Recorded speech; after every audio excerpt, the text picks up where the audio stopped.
ये मोदी, शाह और बीजेपी के लोगों को, आरएसएस के लोगों को यहाँ घुसने मत दो। केंद्र सरकार की एजेंसियां धाक डालती। तुम वोटों के लिए समाज को तोड़ रहे ना, सत्ता के लिए आप किसी को कुछ भी कर सकते हो। 50% वैकेंसीज खाली है और ये आके भाषण यहाँ करते हैं। क्या मोदी मोदी मोदी बोले तो कोई मोदी आके, अरे तुम्हारे भाषण लेके क्या करना, पेट भरने वाला है उससे? तो रमन सिंह को पूछो ये गरीबी कब हटेगी हमारी। ये चुनाव देश का भविष्य बदलने वाला चुनाव है। बाकी के चुनाव ऐसे नहीं होते थे, लेकिन ये चुनाव बहुत महत्वपूर्ण है, क्योंकि बीजेपी सरकार, मोदी जी और आरएसएस ये देश में संविधान बदलना चाहते हैं।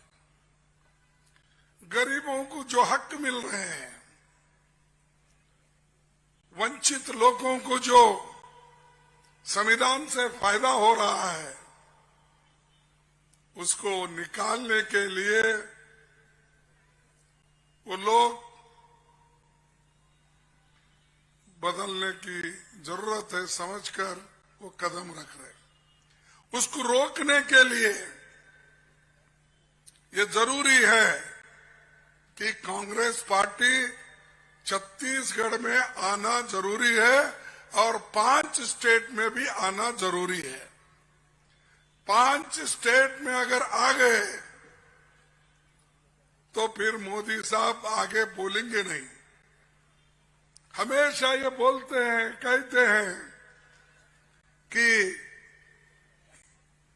हमने बहुत कुछ किया और कांग्रेस ने इस देश के लिए कुछ नहीं किया, और बार बार राहुल गांधी जी का नाम लेते हैं। एक एक स्पीच में उन्होंने, एक एक भाषण में कांग्रेस का नाम कम से कम 50 बार लेते हैं। क्यों? उनको कांग्रेस से ही डर है, और कांग्रेस गरीबों के लिए लड़ती है, और उन्होंने जिसके लिए लड़ते हैं, आदानी के लिए लड़ते हैं, अमीरों के लिए लड़ते हैं, हम गरीबों के लिए लड़ते हैं। और गरीबों को लड़ने वाले लोगों को सत्ता से दूर रखने के लिए वो सब कोशिश कर रहे हैं। आप सुना होगा, आपको भी मालूम है, जब चुनाव आता है तो कांग्रेस पार्टी के ऊपर केंद्र सरकार की एजेंसियां धाक डालती है। सीबीआई को बुलाती है, ईडी को बुलाती है, इनकम टैक्स को बुलाती है। किनके ऊपर? सिर्फ ना सिर्फ कांग्रेस के वर्कर्स, कांग्रेस के नेताओं पे, उनके घर पे ये सब धाक डालते हैं। मैं पूछता हूं, वही आप बीजेपी के लोगों के ऊपर नहीं कर रहे? बीजेपी में तो बहुत पैसे वाले लोग हैं, बीजेपी में तो बड़े बड़े व्यापारियां हैं, लेकिन वो सब छोड़ के आप कांग्रेस को एक सत्ता से दूर रखने के लिए आप ये काम कर रहे हैं। लेकिन ये होने वाली बात नहीं है। कांग्रेस पार्टी ये कभी डरने वाले नहीं है। कांग्रेस पार्टी मजबूती के साथ खड़ी होगी। फिर से यहां पर भूपेश बघेल मुख्यमंत्री बन के आएंगे हाईकमांड जो चाहेंगे वो आएंगे और आकर जो हम वायदे आपको किए हैं वो वायदे पूरे हम निभाएंगे, इसमें कोई शक नहीं। चाहे कोई भी वो हमारे तरफ से कांग्रेस पार्टी जो वायदा करती है उसको हम निभाते हैं। और दूसरी चीज, आपको जो जो वायदे पिछले सरकार में किए थे, हमारे पार्टी ने की थी, वो सब वायदे हमने पूरे किए। और इस बार भी जो वायदे हम कर रहे हैं उसको हम आप तक पहुंचा के रखेंगे और वहां तक पहुंचाएंगे।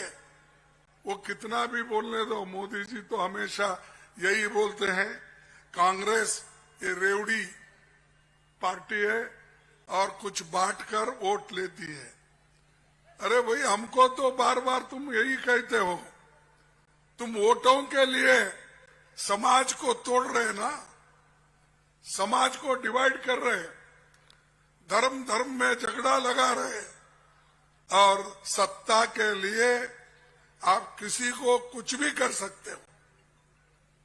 इधर चुनाव चल रहे हैं, प्रचार हो रहा है, प्रचार खत्म हो रहा है, उस वक्त हर कार्यकर्ता कांग्रेस के उनके घर पे वो लोग धाड डालते हैं, अटैक करते हैं, ईडी का, इनकम टैक्स का। इसीलिए मैं एक जगह कहा हमारे हैदराबाद में, मैं कहा हमारे प्रत्याशी दो है यहां, अगर एक चुनाव में एक कॉन्स्टिट्यूंसी से एक आदमी लड़ सकता है तो हमारे पास दो कैंडिडेट ये लड़ रहे हैं अलग अलग हिस्से, लेकिन बीजेपी वाले हमारे एक कैंडिडेट के मुकाबले में उन्होंने तीन तीन कैंडिडेट खड़ा किए। आप पूछेंगे कौन है?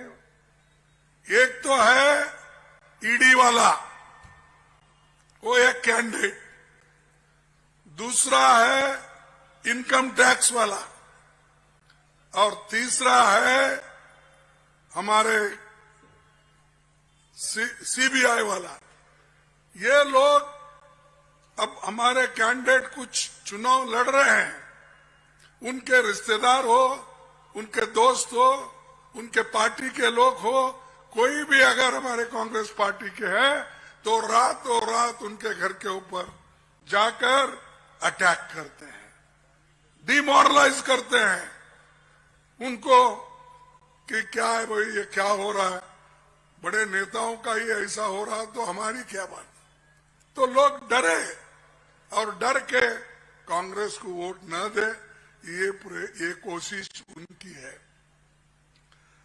लेकिन छत्तीसगढ़ के लोग नहीं डरेंगे, ना डरने वाले हैं ना आपकी बात सुनने वाले हैं। आपने तो गरीबों को खत्म कर दिया, आज अमीर अमीर बन रहा है, गरीब गरीब बन रहा है। आप देखिए बहुत से बच्चे, युग, सारे लोगों को एम्प्लॉयमेंट नहीं, काम नहीं है हाथ को, लेकिन उसकी फिक्र मोदी जी को नहीं और पाप बेचारे रमन सिंह को भी नहीं। उन्होंने तो परसों घर के बाहर निकले, ना कोविड पे निकले, ना आपके दुख दर्द में शामिल हो गए, ना किसी और फंक्शन में आए। वैसा ये इन्होंने कभी कभी आते हैं, आकर चुनाव के भाषण करते हैं, फिर मोदी के साथ वैसा ही चले जाते हैं। लेकिन यहां आपके पास हमारे एमएलए काम करते हैं, तुम्हारे साथ में हैं, तुम्हारे प्रोग्राम में हैं, और जो सहूलतें आप तक पहुंचाने की काम कांग्रेस पार्टी कर रही है। मोदी जी कहते हैं कि छत्तीसगढ़ में त्योहार मनाना मुश्किल है, कौन सा त्योहार मनाना मुश्किल है? किसके लिए? ये भड़काने के लिए, लोगों के लिए। और वो एक ठेका लेके बैठे हैं, मेरी पार्टी ये हिंदुओं की पार्टी, ऐसा उनके दिमाग में जानबूझकर वो बात कहते हैं। क्या हम क्या हिंदू नहीं है? मेरा नाम है मल्लिकार्जुन। अरे खरे तो सरनेम है मेरा असली नाम है मल्लिकार्जुन।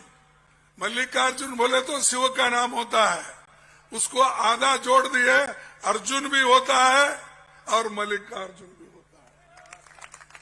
तो ये किसको तुम धोखा दे रहे हो? झूठ क्यों बोल रहे हो? बच्चों के दिमाग में अगर यही बात आप बार बार कहते रहेंगे तो देश में आप एक नफरत का एक वातावरण पैदा करेंगे। फिर मैं पूछता हूं, मोदी जी आप तो गुहे में बैठते जाके उधर तपस्या करते, एक 4500 किलोमीटर चलो ना, वहां से यहां तक आओ, लोगों को मिलो, गले लगा लो, बच्चों से मिलो, माताओं से मिलो। क्यों नहीं मिलते भाई? अगर उनको देखना भी है 1 मील दूर रहता उनका भाषण। अगर आते भी है तो पीछे आगे 100 गाड़ियां रहती। अगर उड़ते भी है तो 10-10 फ्लाइट उनके एकदम उड़ते हैं। और ये गरीब के लिए करने वाले काम क्यों भाई आपको इतने? क्योंकि आप अपना शान बताना चाहते हैं। और पहले तो यही कहते थे, मैं गरीब का आदमी हूं, मैं बहुत गरीबी से आया हूं। पहले के प्रधानमंत्री बड़े बड़े घर के थे, सोने के चमचे से खाते थे, ऐसा वो हर जगह प्रचार कर रहे हैं। और दूसरों को सिखाते क्या एक गांधी फैमिली, कांग्रेस पार्टी हमेशा कुर्सी के लिए लड़ती है। और वो हमेशा और एक बात कहते हैं कि जो यहाँ पर मशहूर हमारे बच्चे खिलाड़ी हैं, अच्छे अच्छे कारीगर हैं, उनको अभी पहचाने नहीं। ये क्या होता है? गरीब लोगों को पहचाने में देर करते हैं। मैं किसी एक का नहीं बोल रहा हूं, ये आदिवासियों को, दलितों को, पिछड़े हुए कमजोर लोगों को, उनके पास क्या है ताकत, ये जानने के लिए बहुत समय लेते हैं। उसलिए तो हम अब पीछे गिरे हैं। तो मैं आपसे यही विनती करा, आप डरो मत, आप काम करते जाओ, मेहनत करेंगे, पढ़ेंगे, लिखेंगे तो आगे बढ़ेंगे। अगर आप ये काम नहीं करेंगे, मेरे को सभी कुछ बैठे जगह ही मिलना, क्या मोदी मोदी मोदी बोले तो कोई मोदी आके तुमको दे रहा है। लेकिन ये क्या बनाते हैं? एक कारखाना बड़ा कोई हर स्टेट में बनाए, ये दिखाइए मुझे। वो कुछ नहीं, क्योंकि वहां से गरीबों को काम मिलता है, रिजर्वेशन होता है। वहां पर आज देखिए 30 लाख सरकारी नौकरियां खाली है। कितने? 30 लाख। क्यों नहीं भरते वो? 2000, 4000, 5000 नौकरियां भरने के बाद वो सर्टिफिकेट बांटते ठहरते हैं भाषणों में। आप देखिए ना, 1000, 2000 अपॉइंटमेंट्स देकर वो लोगों को बताते हैं मैं नौकरियां दे रहा हूं। अरे भाई 30 लाख वैकेंसीज है, नौकरियां खाली है, रेलवे में, पोस्ट में, हमारे स्कूल में, दूसरे जगह टीचर्स में, वहां इतने खाली है। क्यों नहीं कर रहे? क्योंकि अगर पूरे भर्ती हो गए, गरीबों के बच्चे वहां पढ़ते हैं, पढ़ के आगे आते हैं, इसीलिए जान दो, छोड़ो। 50% वैकेंसीज खाली है और ये आके भाषण यहां करते हैं। अरे तुम्हारे भाषण लेके क्या करना, पेट भरने वाला है उससे? पेट तो उसी से भरेगा ना। अगर आपके पेट को अन्न है तो ही आप खुशी से रहेंगे। आपके बच्चे पढ़ेंगे तो आप खुशी से रहेंगे। आपके बच्चे के अंग के ऊपर, माताओं के अंग के ऊपर कपड़े रहेंगे तभी अच्छा दिखेगा। आपको सर पे एक छत है, घर है, तभी आपको अच्छा दिखेगा। ये करने के बजाय कुछ नहीं, सिर्फ कांग्रेस पार्टी नहीं की, उन्होंने किए, इन्होंने किए, ये बोलते फिरते हैं। और आज हमेशा ये एक ही नहीं, हर जगह यही बात करते हैं। और मैं उनको ज्यादा कहना नहीं चाहता, क्योंकि वो खुद ये बातें समझना चाहिए। और यहां पर तो देखो भाई, मैं आपको बोलूंगा, वो कहीं भी घुसने दो, ये मोदी, शाह और बीजेपी के लोगों को, आरएसएस के लोगों को यहां घुसने मत दो। या एक बार घुस गए तो हर जगह। इस देश में 5% लोग, 5% लोगों के पास 60% संपत्ति है। कितनी परसेंट? 60%। 5% लोग कौन होते वो? यही अदानी, अंबानी, टाटा, बिरला, वो डाल मियाँ, पाल मियाँ, वो मियाँ, ये मियाँ, सब मियाँओं के पास 60% इस देश की संपत्ति है।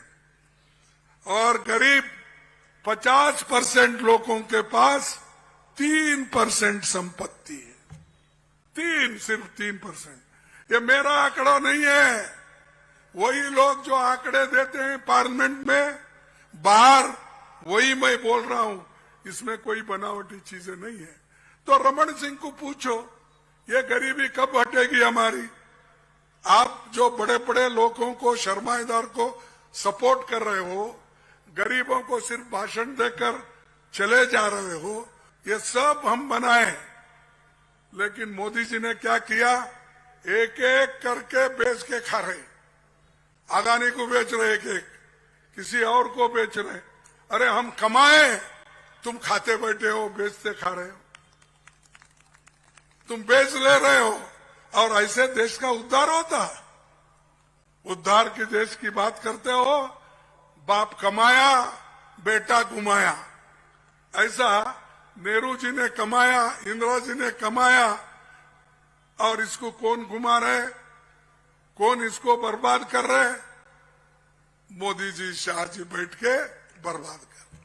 नेशनल दस्तक की आपसे गुजारिश है कि अगर इसको बचाना चाहते हैं तो नेशनल दस्तक को सब्सक्राइब करने के लिए रेड कलर के सब्सक्राइब बटन को दबाएं, फिर बेल आइकन की घंटी दबाएं। नेशनल दस्तक को बचाने के लिए बहुत जरूरी है कि हर खबर को शेयर करें, लाइक करें, कमेंट जरूर करें।